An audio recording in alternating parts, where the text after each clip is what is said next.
Ce mercredi, ils sont plus de 26 millions d'électeurs appelés à se rendre aux urnes pour les municipales au pays de Nelson Mandela, un record dans la jeune démocratie sud-africaine. 3 villes sont au centre de toutes les attentions. La capitale Pretoria, le hub économique Johannesburg et Port Elizabeth, cité industrielle du bord de l'océan Indien. Dans ces métropoles, la lutte promet d'être serrée entre le Congrès national africain ANC, actuellement au pouvoir dans la plupart des 278 villes du pays, et l'Alliance démocratique DA, le principal parti d'opposition de centre-droit qui gouverne déjà la capitale parlementaire, le Cap Sud.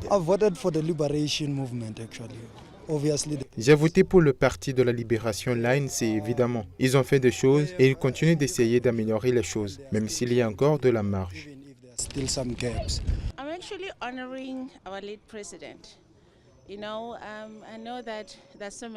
J'honore notre défunt président. Je sais qu'il y a tant de choses négatives que j'ai dites à propos de l'ANC, mais je pense à ce que notre défunt président a traversé sous le régime de l'apartheid. Je le fais donc pour lui, pour personne d'autre.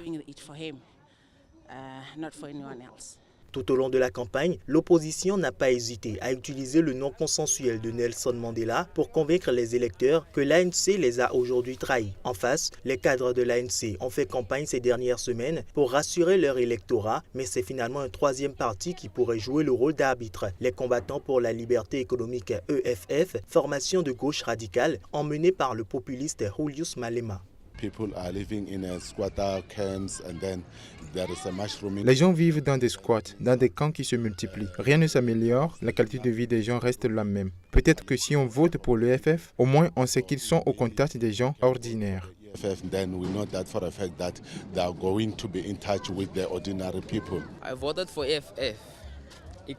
J'ai voté pour l'EFF, les combattants de la liberté économique. Je veux leur donner une chance. S'ils échouent, c'est leur problème. Les autres partis ont eu leur chance et ils ont échoué à faire ce qu'ils avaient promis. Donc je donne une chance à EFF.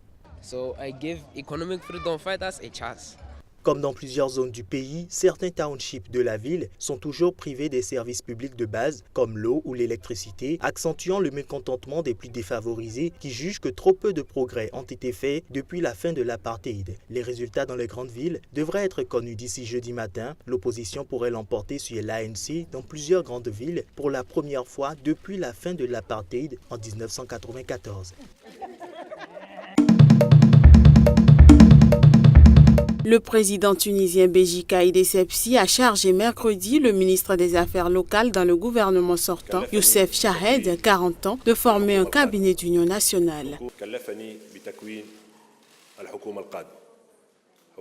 Le président m'a chargé de former le prochain gouvernement, un gouvernement d'union nationale. Je veux présenter d'abord mes remerciements à son Excellence, Monsieur le Président de la République, pour sa confiance et je pense que c'est un message envoyé à tous les jeunes Tunisiens après la Révolution. Et si Dieu veut, nous serons au niveau de cette confiance et au niveau de cette importante responsabilité dans la situation difficile que vit notre pays.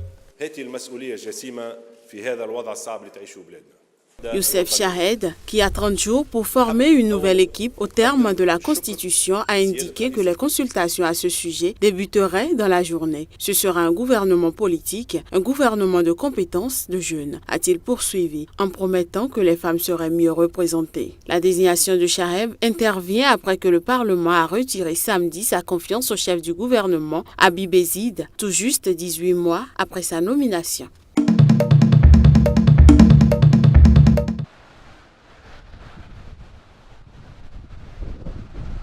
Hong Kong s'est réveillé aujourd'hui au ralenti après le passage du typhon Ida qui a entraîné l'annulation de centaines de vols et provoqué la fermeture des écoles, de la majorité des commerces et de la bourse. Des vents soufflant en rafale à 150 km/h ont balayé la nuit de lundi l'ex-colonie britannique. Aucune victime n'est signalée, mais les autorités ont mis en garde contre un risque d'inondation et de glissement de terrain dans certaines zones en raison des pluies torrentielles. Jonchées de branches d'arbres, les rues de la ville étaient désertes mardi matin, les transports publics n'offrant qu'un service très limité. Autour de certains bâtiments, des échafaudages en bambou pendaient dangereusement. Un porte-parole de l'autorité aéroportuaire a indiqué à l'agence France Presse que seuls 325 vols étaient maintenus mardi entre 6h et 21h contre 1100 en temps normal. Plus de 150 vols avaient été annulés lundi à l'approche du typhon, obligeant des centaines de passagers à une longue attente dans le hall des départs. Je suis arrivé à 6h du matin, mais les comptoirs sont fermés. On n'a pas du tout été prévenu, se plaignait sur Now TV, un passager en partance pour l'Australie. La compagnie aérienne hongkongaise Cathay Pacific et sa filiale Dragonair ont annulé tous leurs vols au départ et à l'arrivée de Hong Kong pendant 16 heures entre lundi soir et ce mardi. Nida, le premier typhon majeur de la saison, a frappé Hong Kong. La tempête a aussi touché dans la nuit de ce lundi le sud de la Chine continentale après avoir généré vents violents et pluies torrentielles dans le nord des Philippines pendant le week-end.